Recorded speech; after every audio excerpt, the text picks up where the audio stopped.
Hello दोस्तों, आप सभी का एक बार फिर से स्वागत है। पिछली कहानी में हमने आपको बताया कि जब हनुमान जी श्री राम को माता सीता का संदेश आकर सुनाते हैं, तब श्री राम बहुत ही प्रसन्न होते हैं। हनुमान जी से कहते हैं कि हनुमान, तुमने मेरा सबसे प्रिय कार्य किया है, और उन्हें अपनी हृदय से लगाते हैं। दूसरी तरफ लंका को छोड़कर विभीषण श्री राम की शरण में आ जाता है और वह श्री राम से अपने भाई रावण के कुकर्म की क्षमा मांगता है। तब श्री राम विभीषण को वचन देते हैं कि उसे रावण के वध के बाद लंका का अगला राजा बनाएंगे।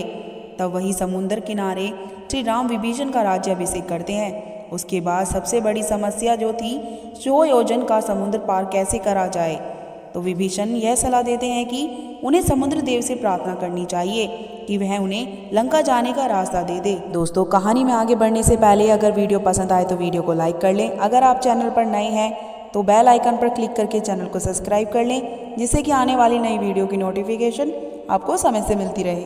चलिए तो वक्त न गवाते हुए कहानी को शुरू करते हैं। श्री राम समुद्र देवता की आराधना करने के लिए किनारे पर बैठ जाते हैं, क्योंकि उन्हें उम्मीद थी कि समुद्र उनकी आराधना से प्रसन्न होकर उनको सैनिक सहित लंका तक जाने का मार्ग अवश्य देंगे। लेकिन 3 दिन तक लगातार प्रार्थना करने के बाद भी समुद्र की तरफ से कोई भी प्रतिक्रिया नहीं हुई, तो श्री राम को इस बात पर क्रोध आ जाता है और वह समुद्र देव को क्रोधित होकर कहते हैं, हे समुद्र, मैंने बिना अन्न जल ग्रहण किए 3 दिन तक लगातार आपकी आराधना की है, लेकिन तब भी आपने मेरी विनती स्वीकार नहीं करते हुए अपनी लहरों के शोर द्वारा अपने अहंकार को प्रकट किया है। इसलिए अब मैं अपने तीसरे और अग्निवर्षक दिव्यास्त्रों के प्रयोग से आपका सारा जल पाताल तक सुखा दूंगा। यह कहकर श्री राम अपने धनुष पर बाण चढ़ा लेते हैं। इतने में ही त्राहिमाम करते हुए समुद्र देवता आ जाते हैं और श्री राम से क्षमा मांग लेते हैं और कहते हैं कि हे प्रभु, मुझे क्षमा कर दीजिए, हे प्रभु मुझे क्षमा करें, लेकिन मैं आपको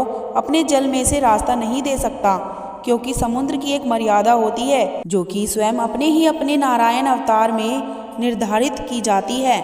इसलिए मैं दया निधान कृपा करके आप अपनी वानर सेना को लंका तक पहुंचने के लिए मेरे ऊपर पत्थरों से एक सेतु बना सकते हैं। आपकी सेना में नल और नील नाम के 2 मंत्री हैं, जिसमें एक विश्वकर्मा जी का पुत्र है। वह आपकी समुद्र के ऊपर सेतु बनाने में सहायता कर सकता है।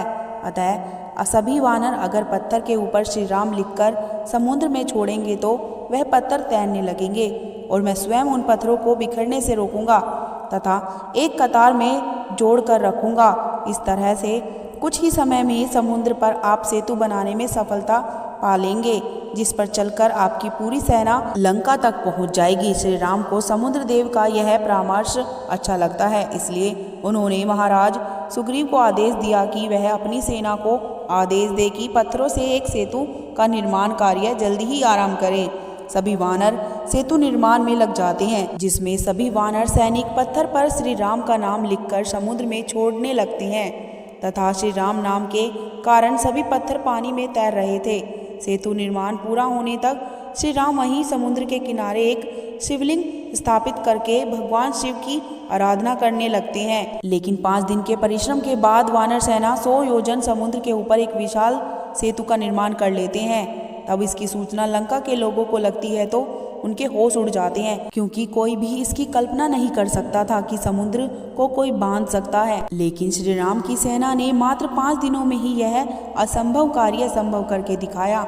श्री राम द्वारा समुद्र के किनारे पर स्थापित किए गए शिवलिंग को रामेश्वर के नाम से भी जाना जाता है।